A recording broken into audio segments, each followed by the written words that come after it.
maamulka gobolka Banaadir ayaa qorsheynaya la wareegida xarumaha caafimaad ee ku yaala magaalada caasimadda ee Muqdisho.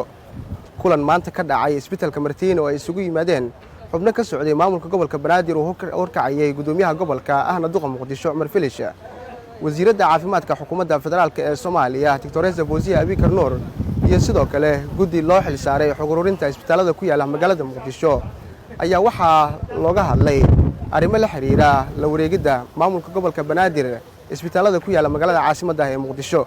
kulankan ayaa gudoomiyaha waxa uu warbixin kaga dhageystay guddiga isku dhafka ah ee ka kooban wasaaradda caafimaadka iyo maamulka gobolka Banaadir xog ururintii ay soo sameeyeen, iyadoo lagu wado in maamulka gobolka Banaadir dhawaanahan uu la wareego maamulka xarumaha caafimaad ee ku yaala magaalada Muqdisho. gudoomiyaha gobolka Banaadir ayaa horey u codsaday in loo madax banaaneeyo maamulidda isbitaalada ku yaala magaalada caasimadda ee Muqdisho, taasi oo qorshaheeduba uu socdo.